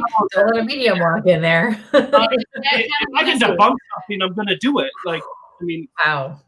Yeah. Thanks anyway. Have fun with that. Are you kidding? Okay, so if I go here and I like pick up on something, are they going to yell at me? Like, yeah. And that's very frustrating because, as a medium, again, the investigative part is newer to me in the last, say, 3-4 years. And even now, it's fun to get involved in it. I like to learn about it, but don't ask me all that stuff because it's not my thing. I just do it. I like a little bit of it. I've learned, probably can't even remember half the names of the equipment, and I should by now with as many Statler tours as I've done. But that's not my focus. So it's like, it takes a lot less energy for them to connect with someone like me than it does for them to make those lights go off. And unfortunately, if someone goes in and pisses them off, if they just don't like the person who's doing the tour, whatever it is, no matter where you are, spirit does not have to talk to you. Right. They may be answering questions and lighting up the lights to answer one question, and they're in my ear saying something totally different, and they think it's funny. So you never know, but they could be lying to me too, and we all have to be careful. Spirits do lie, whatever. But on this side of things, it's very different because we're trained and we learn how to tell. But that's why it's so important. I'm not going to get on a soapbox about paraunity, but that's why it's so important we work together. That's why debunking is so important. That's why the equipment is important. That's why you have a medium go with you, because they can connect in a way others don't. Mm-hmm. But you can't go in and tell someone not to be authentic. Or what are you kidding? I'm sure there are plenty of people that have no problem with that, but it's like, who are you kidding? It there's the line of like kind of violating what we. Yeah, I'm not going to lie to people. So. Like, I'm just not. You either have something or you don't, or this is what we got, this is what we're doing. I'm not going to sit there and lie about anything. Like, it's just not what I'm going to do. But the interesting thing is, like, when we did, was it Sattler? And, to go along with this quote, don't chase the spirits away. You and I ran down that hall following something. And it's like, okay, well, there's a light coming through the windows. It's not going down the hallways. We ran. We were like, oh, that's got to be a person. On the 10th floor. We're getting you guys leashes next time. and then I got pushed in the main room, and then I got pushed off the library, and one of our guys got a real good orb entrance. And I'm like, Statler's amazing location too. It's like, how can this thing be going through corners and doorways? And I'm like, there's no windows. There's no way, you're doing a 90-degree turn that the lights come around the corner. Hi, Chris. So, it's stuff like that, where we've been, and just like you and I have looked at each other going, no, this just doesn't no, I can't. Oh, we're throwing this one right out the window. Isn't it the most fun when you look at guys like them and go, you have nothing to say. You can't figure it out. I could not figure that one out. The one time at Statler, we ran down the hallway. We got down to the end of the hallway. I'm pretty sure it was the 10th floor that we were on. And then we got down to the end, and there was like all these lined up like doors, like just doors that are kind of all stacked. Yeah. And we got down there, and we were like, okay, we did some burst EVPs, nothing. But then we kept hearing like taps and like creaking of the doors. Like almost sounded like someone was like shifting the doors that were piled up. So we're like, okay, something is here, and something is like trying to open the doors almost. Yeah. It sounded kind of like they were trying to open them. Wow. There. That's crazy. Yeah, there's a lot there. I'm gonna miss it. I don't want to tail off what you said about like working together in the paraunity. Like that's where we are too. Like we want to be able to like sit down with people and be like, okay, like you've all gone to the Hinsdale house. Let's bring some of our best evidence and let's compare it and like see like, could this have been, did you video something that may have been a reflection of the security cameras, or does this match up something we've gotten before? And maybe you can throw out some evidence that might not be great, but come out with like something else, tangible things. I would love, I want to do that so badly. Like come up with like monthly forums or something like that. I would love that. I love that idea. We've done a lot of the same investigations. You guys did Anastasia's event center and down in Portageville, correct? The Heaven Center. No, I thought you guys were down there with I've been there. You have. Yeah, Okay. Oh, you were there for an event. Is that what it was? No, I was there with my own. That's what. I Okay. talked to you about it. You were going Yeah. there. That's right. That's right. It has not been there. Yes. But I have. Yeah, that was It's a good weekend getaway. it was an interesting building, to be honest. We didn't have overly crazy stuff happen. Just very subtle things. Like it was just like almost like they wanted you to know that they were there, but they didn't want to interact that much. Mhm. So they're like, yeah, we're here, but we're doing our thing. So you just go over there and do whatever. See, I love that on investigations though, because that gets you that's the stuff that really keeps me going with it. Not so much like when you get that really like wow evidence, it's really amazing. And that also makes you want to like look into it further. But it's those investigations where you just get a little taste of it, but they don't really give you more. And then you're like, okay, I have to come back to this place then. I have well, wait. do this more. Did they give you dinner? Yeah. Did they cook you dinner? We were there under. They cooked me dinner enough. Yeah. They made us dinner and we got to eat it in like the churchy part of it. Yep. And it was awesome. I had fish. Yeah, it was delicious. How bad? Yeah. It's Yeah. a great Church though. Portageville. Yep. But it's right at the base of Letcher State Park, so you can go hiking all day long.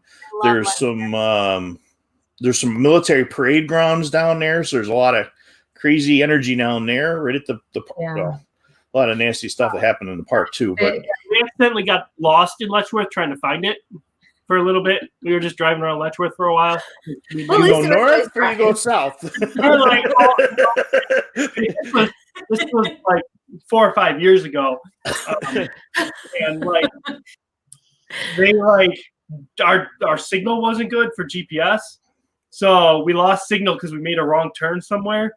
And this is probably before they did like it preloading. It was before they did preloading of the maps. So if you didn't have service and you got off track, it didn't reroute you. So we were like, we found it, but you know. Didn't you have land nav at one time? Probably, yeah. I was like, oh, look, tree. This guy's not great. No, that was I'm the one that's good. Directions? Yeah, Nope. I don't know what you're talking about. Wait, which way am I pointing? This way. I have no idea what you're talking about with directions. None. But I think I'm such an outdoorsy person, so that sounds like the best weekend ever to me. Like go to Letchworth for the day, hike around, do an investigation, and then hit up some of the like wine trails on the way home. That's like a perfect weekend. That's my neighborhood. Outside. And we can do some Bigfoot in the middle somewhere. Yes, I really want to try to take advantage of some here. And like you asked like earlier about like plans for us. Like I think depending on where we're at, like both of us, like work wise, I would love to get away like each weekend or even during the week and start doing the 46 in the Adirondacks. Yeah, I just love it. I love outdoors. Like that is my. But we do have some pretty awesome stuff my like place planned on the paranormal side of things too, though. Yes, we do. Awesome. So yeah, let's talk about that then, because I was going to ask you about that. You guys have been working on in the last year, we'll say, but really the last like 8 months, really before this hit, you had some stuff going on. I don't know how much you can talk about, how much you can't. But is there anything you can talk about that you've been working on? Because I know you do, and then I know you. I want to know what you have planned coming up, or what you're hoping to be able to do in the future. Yeah, so we have a lot going on. So we work with Dan doing Lafayette tours. So we have one. I think it's just one that we have to reschedule right now. I don't think we had any more of those, and then we also have a Statler that's going to get rescheduled. We do. We had a sold out Statler one that we have. That Connor actually messaged me the other day and said after the 15th we'll get a date worked out. Try to work it out. So far, I don't think anyone's really asked for refunds, which is also great. Good. Too many people really want to be able to see that, especially now that they know that's all over. Unfortunately, those will get rolling again once we are able to. Even if it has to be on a small level at the Lafayette. Like only like X amount of people for a while, like we'll totally do that. Right. And Yeah, and then I'll let you talk about the other thing because I feel like I can't say much about this. I was informed by Schmitz that I can say a little. There's a reboot in progress of Dan's old show, Behind the Shadows, that we are going to be a part of. That's all we're allowed to say. Pretty much. That's pretty much that's pretty much all we're allowed to say. So that's going to be he's watching. I mean, you know what? We did our live to reveal our new logo. He was in the comments and we're like talking to him in the comments. Are we allowed to say like we don't like we're very like let's not talk about it because we don't want to like yeah. That's where I met him for the first time actually. Because I did the Clinton Bar Grill. I stepped in for the first part of one of those and it was awesome. It was very nice to be asked to do that and I had a blast and it was a really cool experience. I did the Clinton Bar and Grill. I did the walkthrough in the first part. So that's where I actually for the first time met Kevin Schmitz and a couple others. And it was a really cool experience, cool place, a lot of history, a lot of activity. Yeah, that was fun. So I can just imagine that this is probably going to be even better. I'm sure they're really going to build off of this. So I can't wait to see it. Yeah, we're definitely hoping that like, we're obviously going to follow everything we need to follow, but we're hoping we can start to get some parts of it rolling soon, which will be really awesome. Very good. Good luck with that. I'm sure it's going to be great. Always got good questions. That's a great question. Any celebrities you'd like to meet and work with? Good question. Well, I've actually already got to meet and work with my celebrity that I Are you allowed to talk about that or no? I can only say this, that I got to work with Nick Groff and Elizabeth Saint on some stuff. They're super nice. Good for you. We actually, because I worked with them, we actually got to go to a film festival in February before all the lockdown stuff happened with Dan.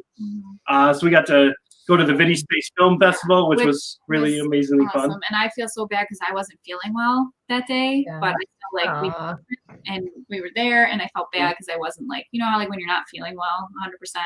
I had like a really weird thing going on, so I wasn't as like. Probably COVID. To like meet them again, so I could be like, Dan makes fun of you all the time saying I was fangirling out, but that's not true. Yes, he is. It is true. It's not true. It's true.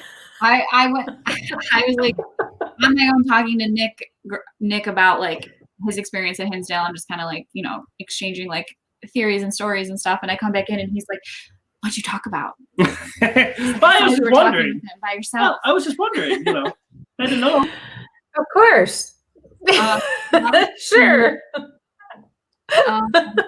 If you're talking about the paranormal, I really love Amy Bruni.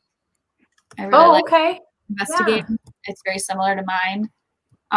Like I see a lot of myself in her now that I'm watching the show and I've been investigating more. So I think it'd be really cool to work with her and get to know her a little bit more.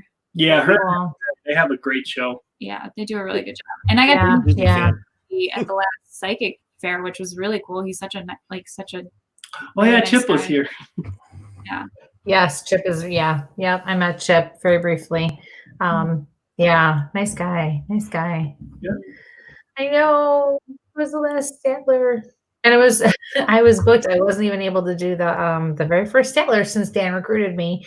I wasn't going to be able to do April 5th because I was already booked that weekend for something else. And I was so bummed. I was like, holy crap, I haven't missed one Statler tour. And I got canceled. But it got canceled because of COVID. They're going to have another date for it.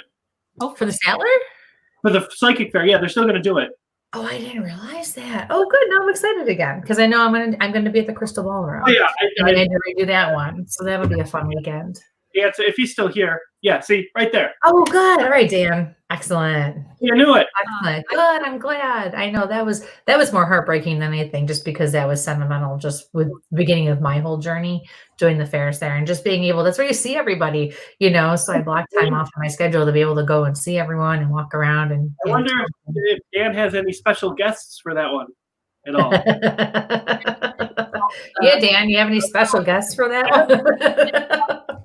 I gotta say, I have no idea what he has planned. So my question to you guys, what's the one thing that really is kind of just caught you off guard and just made you go, I don't know what this is? Good question. Oh, that's a good question. I mean, I think for me, there's two very significant experiences like that for me. The first is the first time I went to Hinsdale, and we were on the couch in the living room, and I got touched, and I mean, it was just so overwhelmingly emotional. There's so much energy in that room. And then when we were going to leave the house, our intentions was to just walk outside, get some fresh air, like kind of take a little breather. What? I don't know if he's messing with us right now. I'm gonna Love you, Dan. She follows Tactical Bigfoot Research on Instagram. I'll send her a picture of that too. Oh, that's so funny. But then we walked into the kitchen and we had our NVR camera set up facing the front of the stairs, facing this way, and you can just see. We have it on camera, and all I remember is everything went black for me, and next thing I knew, like him and our other friend were picking me up and like helping me out. Wow. No idea. And then when we watched it back on the NVRs, it's clear as day. You can see like something buckles my like legs. Really? Like, I'm a pretty like relatively fit person. Like I wouldn't just. Yeah, you're solid. So like it was just crazy. And then the second like really significant for me would be, oh now I like lost it. Deep in thought. My brain. It's not challenged enough anymore right now. Do you want me to go then? Right. So we're talking about like an experience that has my head still scratching, right? So we were at Hinsdale this one night, and it was after we were trying to bring something from outside back into the house for Dan. And we were outside, and if you guys have been to Hinsdale, so you know the layout. To the left of the pond, if you're looking at the pond from the house, there's that wooded area over there. Yeah. So we're standing near the fire pit, and all of a sudden, all of us see this big ball of light up in the forest, and it lit up for 20-30 seconds. Yeah, we all saw it, and we all were like, "What is that?" We were like, and I was so convinced that it was someone with a flashlight trying to get to the house. But it was too bright. It almost looked like, you know, when you have those big spotlights for outside in your backyard. Yeah. Like the big lantern ones? Yeah. So we run over there, like we book it over there. It poofs out, and I get over there, and we're all silent, standing there. So if it had been a person that is so thick with brush, you would have heard them moving. Right. And we were shining flashlights in there. We didn't see anybody sitting in there or anything like that. We heard absolutely no noise. So to me, I mean, I still can't figure out. Yeah. We had somebody to this day, like drive their car down the road again, like just to make sure maybe it was headlights. Like we tried to roll everything. Yeah, we had someone line up certain ways with headlights to see if we could recreate it, see if like a car somehow was able to shine their light up there. But no matter what we did, we could not even come close to recreating it. So then, cool. You know, I happened to shoot Dan a message about it one night, seeing if he had anything similar happen. And he said he actually had a photograph of like a similar phenomena. And then I didn't know this at the time, but he told me that the driveway that you pull up to used to extend further down, and it was like a carriage path. So then, that got me thinking, like, this ball of light kind of like started low and got brighter. So my first thought was like, oh, a really old school lantern, like something you would hang on a carriage as you're going down in the night. So I'm still scratching my head because I'm still like, it had to have been a person. It had to have been. Well, we didn't hear anybody, and like we went over right away. So if somebody was walking through the woods, we would have heard them over there. Like we would have heard them. Did it change levels? Nope. Solid stayed at the same exact height. Okay. Yeah. It did, and it didn't move there. So it just like poofed up and then boom. And we were just like, Yeah. That's a head scratcher to me. Wow. That's awesome. Excuse me. There's so much that happens there. Yeah, I go outside all the time just to see if I can see it again. Oh, I thought of the other one that makes me like Oh, go ahead. scratch my What's head. that? I think this is more because I want to know more about the science behind it more than anything. So I'm just more like curious. But we've had a couple times it happened at Wildwood, a bunch of times in the past that we've been there, and we've had the periscopes, and we've had like 1, 2, 3, and this has happened at Statler too. And I'm just so fascinated by how, like, there's been times where we literally say you can come closer and you see them light up and they literally walk towards you and you light up the next one towards you and then they just kind of dissipate. And I'm really curious as to like why once I would love, I guess for me it's more of like I'd love to have 20 of them and line them all up somewhere and really see, like, what's the pattern? Right. Because usually once you don't see that last, like that second light, it's kind of hard to know like where has their energy shifted to. Yeah. So I think that's more like I'm just so fascinated from a science perspective. Kind of why I want to get those light panels. Oh, the light panels are amazing. So if anyone watched Paranormal Lockdown and now Portals to Hell, I like those they have LED light panels. these LED light panels that are motion activated, Mhm. and they put them on the ground. So if anything goes near them, it lights them up, and you kind of see Those are cool. like the path where they go. Iron Island. That just made me What? feeling because they just did the Portals Oh to yeah, Hell Portals episode to there. Hell was just there. We were in the basement at Iron Island. We have me on camera literally going. Can I swear? Yeah. No problem. We have our little disclaimer out now. It's all good. We were rotating off like 2 different spirit boxes, 2 different pair of headphones, and 2 of us asking questions. And so we kept that was fun rotating off. experiment. And I was, it was when I wasn't listening to the headphones and I was standing, like here's the camera and here's me. I was standing like where that little divot is in the basement where everybody says like they really get a lot of activity, like that offshoot little room. In Iron Island? Yeah, in the I basement. haven't been there. I haven't been there yet. You haven't? Oh, okay. So I was like kind of Man, I standing got TV everywhere, don't I? like on the border of that, and you can see me on camera just like I literally went like this, and I was like, what the fuck was that? And literally a man had just gone right in my ear, like, Ooh. and it wasn't a bug. Like there's a difference in like if a bug just like hits your ear, like this was literally like air in my ear. Sorry, Mike made sure he had the little disclaimer going on the bottom there. Or maybe I said, oh shit, I don't remember. You said, what I oh shit. Oh shit. Okay, Yeah. like I don't even remember. If I have to watch my language, it just kind of just so that's why we're there. Oh yeah, and I'm the worst of the 2 of us usually. So You've ate dinner. You guys have eaten dinner with me. You've seen what happens. I definitely like I'm a purser and like for the kids. It's like F-bomb this, F-bomb that. Ted's going into spring. Where? Iron Island? It must be Iron Island. Oh. Yeah, Okay, Ted, I'll wait for my invite. I am working on I'm waiting, Ted. Dan's beating you up again too. She's gonna say, you know what? Okay, kids, cover your eyes. Love you too, Dan.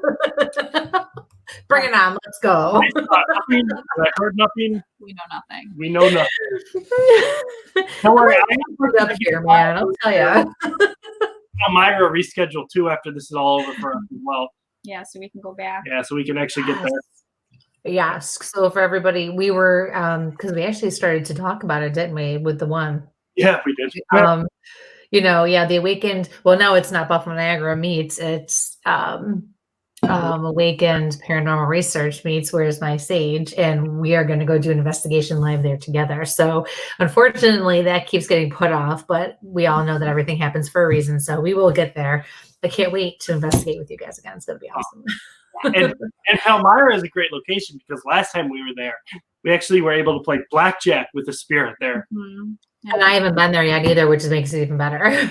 Yeah, and it was to the point where we were able to have that's really him cool. use the K2 if he wanted to stand or stay, and then use the spirit box when he wanted to hit. So when he wanted to hit, you would literally hear hit come through the spirit box. If he wanted to stay, he'd use the K2 and light it up. Yeah, It was amazing. Wow, We that's had amazing. at Dunkirk.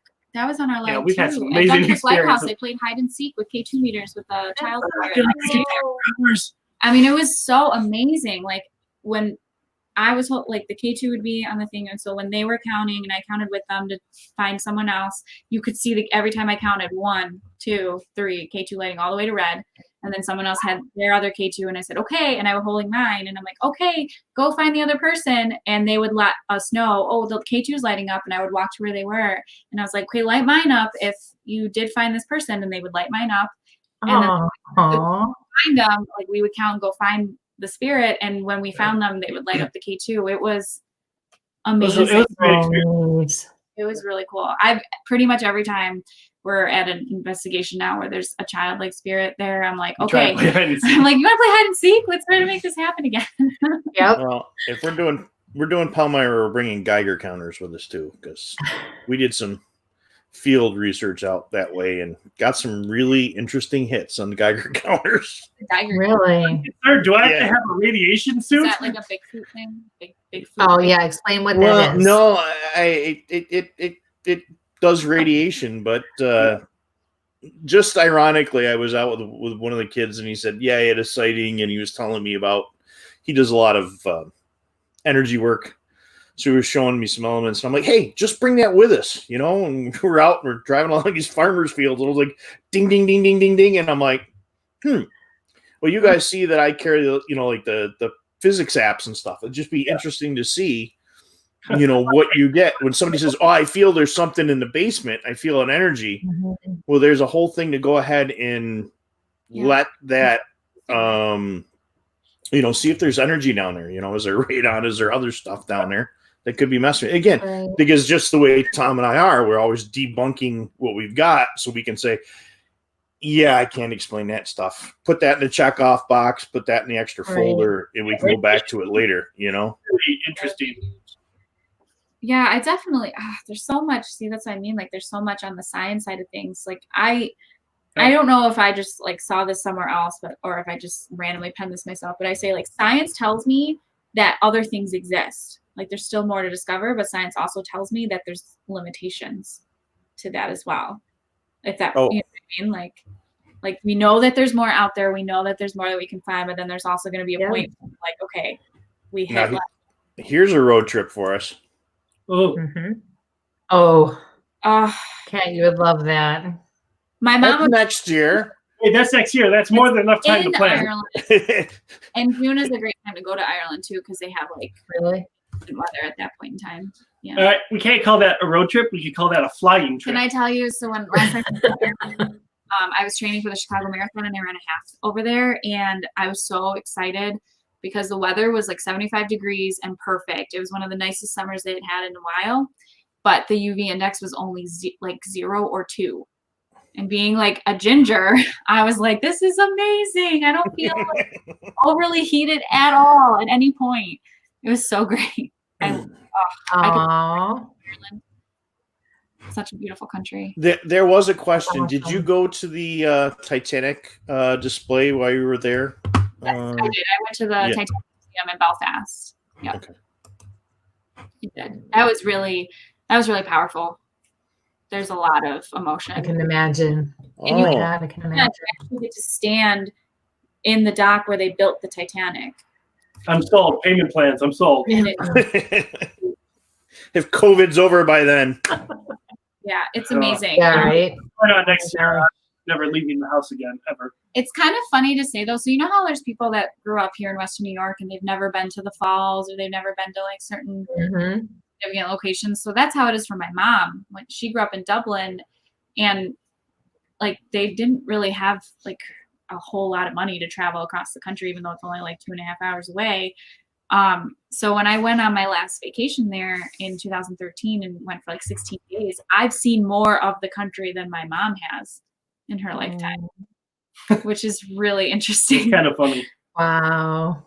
So Well, you think about it, you get into your routines, and you're right, you have your budgets, and you don't really always think about it either. You know what I mean? Yeah, I especially just took my Cliffs of Go Moher ahead. is a very interesting location.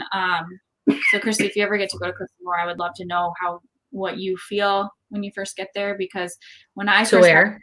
Cliffs of Moher in Ireland, if you ever get to go there. Oh, I'm sorry, I cut out, so I wasn't able to. I won't want to give away too much, but being like big cliffs, I feel like you can kind of imagine how much has unfortunately, like death has happened there, like suicides. Yes. And it's Wow. very like for me, when I went there, like walking up, I just kind of, before I even saw the signs about it, I was like, what is, like, I feel like really somber. It's a very interesting place to be. I can only imagine. Is there water by there? Is there water nearby there? Yes, it's pretty turbulent water too. Like it's more on the southwestern coast of Ireland. A little more choppy, like waters over there. Okay. It must have been. Water there. It's like What? you just Tyler's like never eat soggy meat. Wait, speaking of cemeteries, a great cemetery to go to at night. Do some research and things like that. Cold Spring Cemetery out in Lockport. Mm-hmm. Yeah, that place. Really? We had tons of activity the night we went, and we did a little. This was last year. Last summer, yeah. We did a live on Paranormal Warehouse for a little bit too, and we got a lot of. So I'll do a quick story time about the location. Supposedly, in the 70s, I believe it was, there was a female hitchhiker that got picked up, murdered, and dropped in the cemetery. Her body was discovered there. So we were using the spirit box, and every single one of us had the headphones on at some point through the night. And we all kept getting a female saying things like, he chased me, he killed me, I was looking for a ride, or something like that.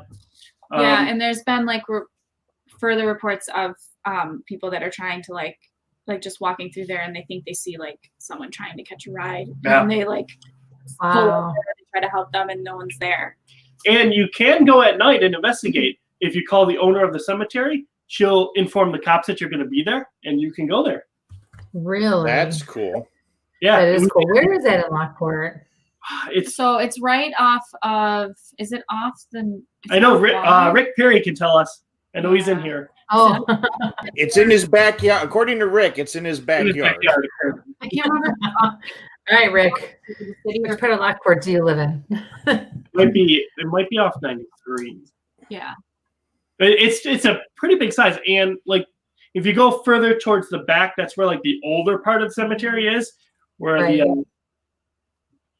where all like the really older headstones are and everything. And it was a great little off 31. Yeah. It was a nice little jaunt out there for a night. We stayed maybe till 12:30. Nothing too crazy. And very cool. Off everyone. I think we went there not really expecting anything. Well, none of us right. There was kind of this part of me that was like, should we even be here right now? Like I always, you always kind of tread that like line. Yeah. Disrespectful, so we kind of went into it like saying like, if you don't want us to be here for treading on your space, like just let us know right now. And we didn't get any negative energy relating to that. We actually were able to see me and another our old member saw like a white figure mist move in front of a headstone and then disappear. Really? Yeah, it was pretty interesting. I got a couple of good creepy ones to take you guys to. That let's do it. I watch people not even want to get out of vehicles during the day. What? Really? Oh yeah. I mean, where, out by you?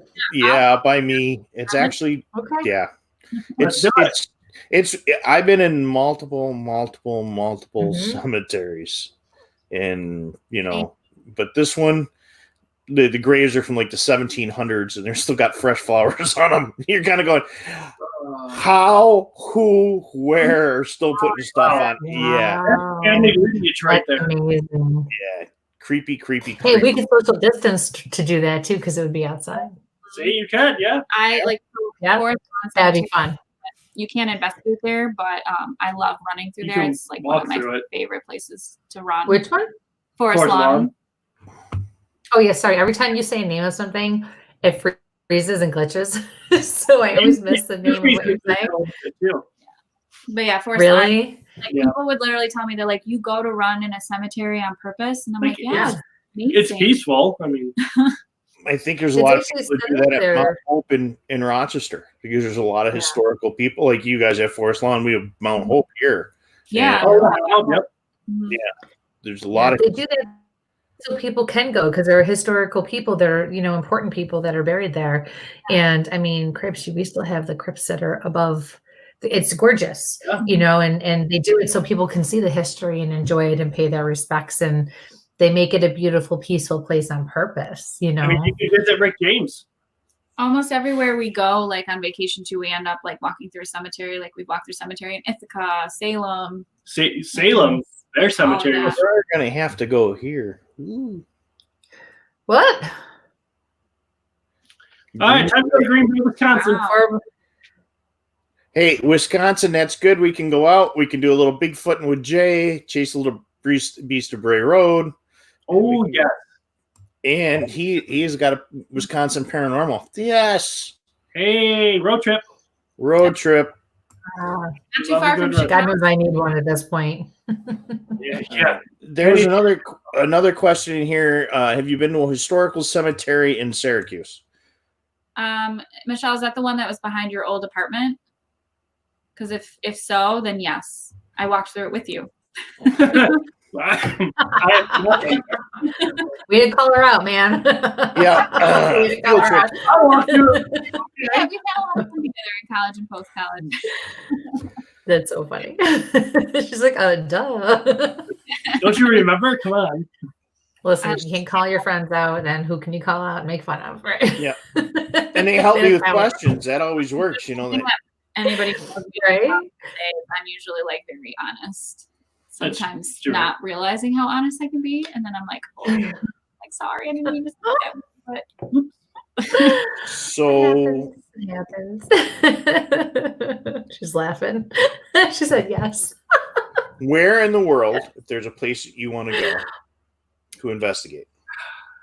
Anywhere in the world. We've kind of talked about the States. Yeah. Where do you want to go? Somewhere crazy and outlandish. Well, I don't know if it would be for investigating, but I really want to go to Machu Picchu and hike it. Like, even if I don't get to like investigate it or I just want to like, I love history. I was a history major in undergrad, and I just, throughout my childhood, my mom can tell you, I just like filtered through so many different like obsessions in history, and like the Mayans and the Incas were one of like the big ones I was so engrossed in, and I would just let Machu Picchu hands down would be. I'll say mine too, like paranormal wise. I really want to get any castle over in Europe that I can investigate, because there's a lot of energy in the castles. Yeah, I mean, there's so much history in and of itself. Like, America itself is relatively young compared to the rest of the world. And we tear down a lot of our old history. But castles have been dated for hundreds and hundreds of years. You drive through Ireland and like you just see everywhere. They let them deteriorate naturally and on their own. Yeah. It's very rare for them to tear anything down. So there's a lot of. So I feel like just going there just would be such an amazing experience. And then if you added an investigation on top of that, perfect. Like ultimate trip right there. Investigating wise, I want to actually get in and investigate Loftus Hall because of that's one. What's the other lore castle behind it? Leeds Castle. Leeds? I don't know. I can't. I'm like really. I think Ghost Adventures went there. I think that was the one where they had like the cross that will never stay right up. I think it was Leeds Castle. That's at Loftus Hall. Okay. So then that would be that one. There's a room in Loftus Hall where no matter what you try to do with like like religion or any of that. Like the crosses will always be turned down. There's like scratches over Virgin Mary's face in pictures, things like that. Like really. I might get the story wrong, but basically the long and the short with Loftus Hall is they believe that someone came to the house one night and like sat during like a stormy weather and like sat down with them and started a romantic relationship with the young daughter. And it turned out one night, like he just kind of shot through the roof and left. And they believe that he was maybe possibly from the devil or something demonic. And then she kind of went nuts and wouldn't leave her room.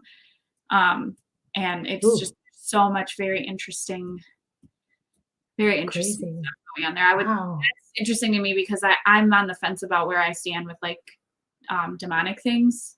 If I really like, yep, that's the one. If I really buy into it or not. So I feel like Loftus Hall would be a really great place to go to kind of challenge myself in that area.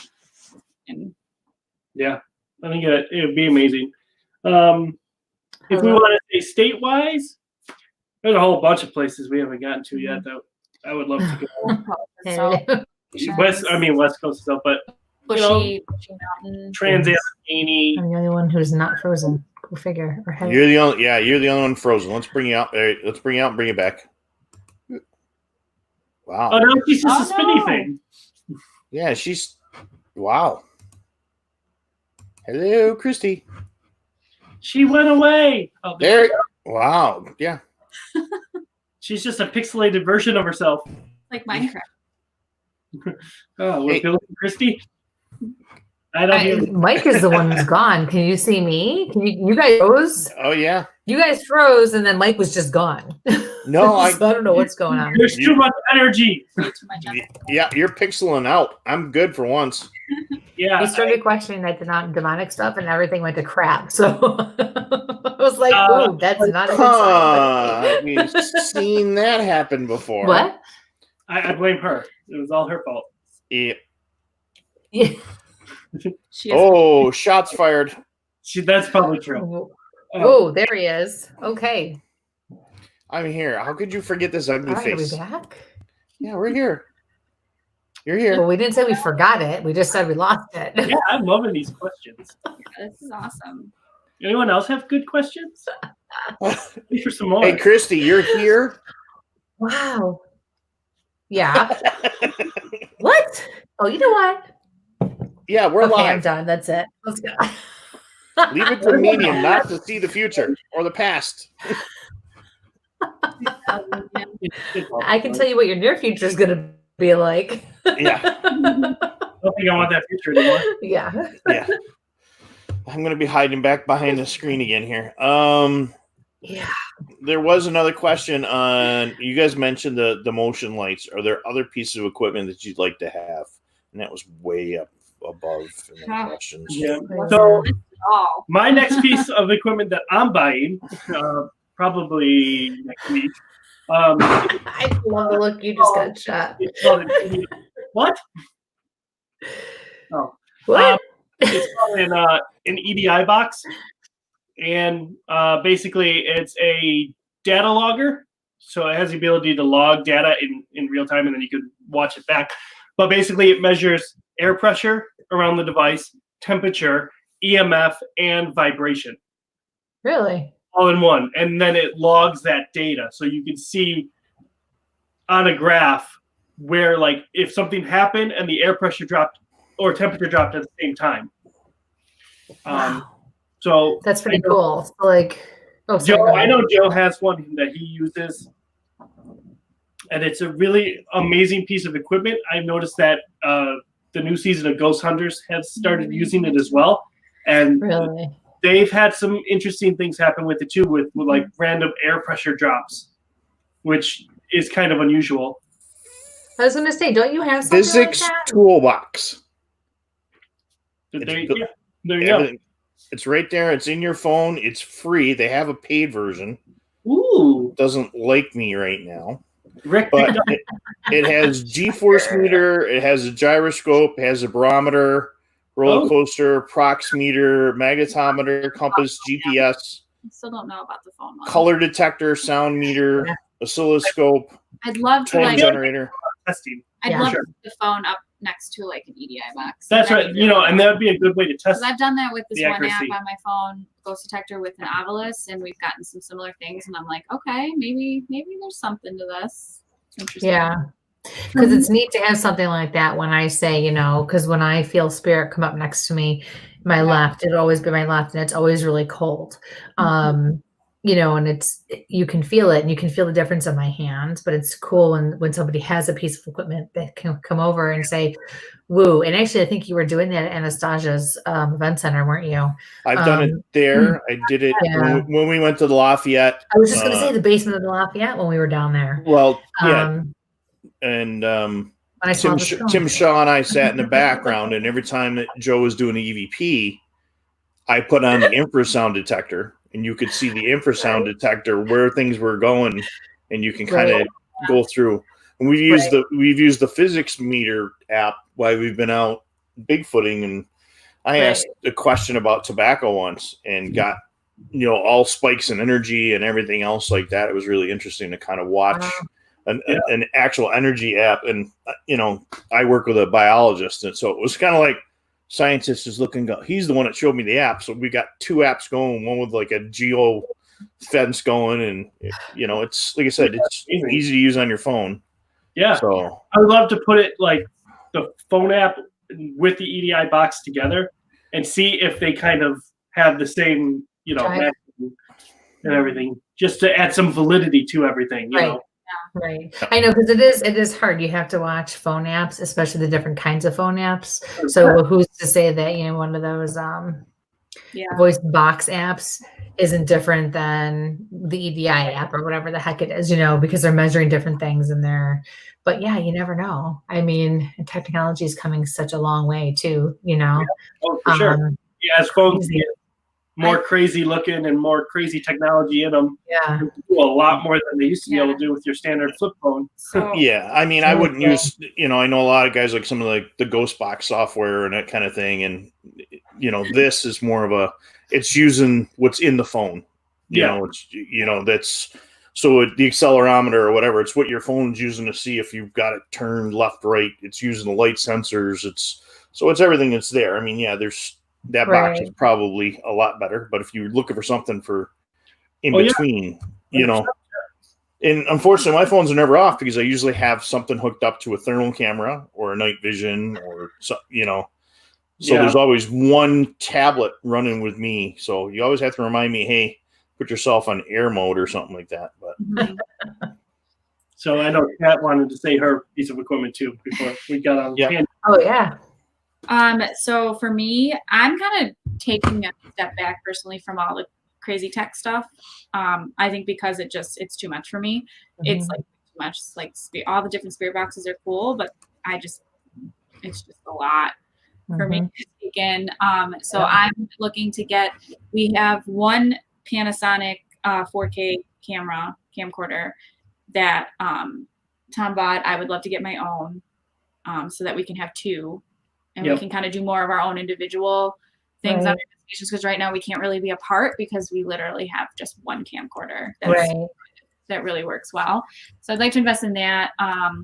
And I'm really interested in getting a FLIR just to have it. Yeah. Just to be able to kind of add something more. Hold off on that right now. We're working on a project. Oh, a couple of my techie boys are working on something. Wink, wink, wink. Yeah. If I get around to calling for the parts. Recently we've been actually focusing a lot more on like simple things like EVP. Yeah, we've got that good recorder now. So I was able to pick up what is the cousin to the DR60 that everyone uses now. That's way too expensive. That's like Heather Madison's on here, you guys. Hello, Heather. I'm like, I didn't touch anything in it. He forgets that I have control over here too. I'm gonna have to say goodbye to WLFE. Yeah. Mm-hmm. Oh, we're about to run out of time, so we'll take a few more minutes and finish up, but we're gonna have to end the broadcast on yes. WLFE. Yeah. All right. So for all those of you who are on there, thank you for tuning in, and we will definitely see you next week. Thank you so much. Thank you, everyone. I mean, Ted could wait a little while, right? Just saying. Yeah, I'm trying to. I don't want to delete name celebrities on, right? Right? Yeah. They're huge name celebrities. Come on. Okay. No, I don't. Yeah, it won't let me end them anyway, so we're gonna have to wait till the end anyway. So we'll just have to remember that next time. So we'll have to wrap this up, unfortunately. So go ahead, finish what you were saying, and then we'll. Oh, so yeah, I picked up it's called a Panasonic QR120. It's like a cousin to the DR60, and the EVPs that we put up on recently on our YouTube and our Facebook page came from that recorder. Yeah. We have gotten some of the clearest EVPs I've ever gotten. It's got the same like automatic, like the same chip that the DR60 uses, but for like $22 instead of $1,500. That's Yeah, I think that works. That's a big limitation for us because we just, like we don't have a ton of like we ain't rich. We can't just drop money on like. I got this cheap little Sony. Yeah, I love the Sony recorder. I have that one too. I think mine's like $40. Yeah, and this one fits in a mag pouch, so it goes in my backpack. And then I run a earpiece, the earbuds in, and then I have a stereo microphone that gets wired to my backpack. Yeah, I think they were there when you were trying to give me instructions on how to undo that, and I just wanted to take it and strangle you with it because you had it like in and out, weave through. But for me, when I'm walking, I get that stereo from either side. So if there's something going on in rooms or anywhere else in the room, I'm picking that up behind. Yeah, I did have it up there. So, but the nice thing about this is it's got a USB, so you slap it into the car and you can listen to it on the way home. You're not waiting 6 days to pull a thumb drive. So yeah, that's true. That's true. Wow. Well, we could keep talking to you guys forever. Thank you so much for coming on the show. This has been a blast. See, you were worried about 2 hours. We could talk for 8. Who are you kidding? We were sitting. We went to breakfast one day, the three of us, about a year ago to talk about some business stuff, and we had lunch. So, I probably couldn't stay till dinner time too. I know, right? We really could have. So, no, definitely. Hopefully, we'll have you guys back on if you're willing to come on again. And we're looking forward to doing some work and getting out in the field with you guys. It's going to be our other members on too. Yeah, it'd be cool if they ever have time. Who? What? Wait, I didn't hear what she said. It glitched. Some of us are essential still, so you don't know. It's fine. Yeah, I know. You don't need me. You don't need me. We'll definitely get some stuff planned, though. That'd be awesome. Or it's always a snowstorm when I come hang out with you guys for some reason. Hey, we're supposed to get snow next weekend, so. I know. What the heck, man? Oh, my gosh. I'm getting a big round of applause now because apparently we're getting snow. Yeah. Great. Well, at least you're not trying to go to Hinsdale this time. Right. Don't say that yet because we might end up trying to go there and it's going to snow.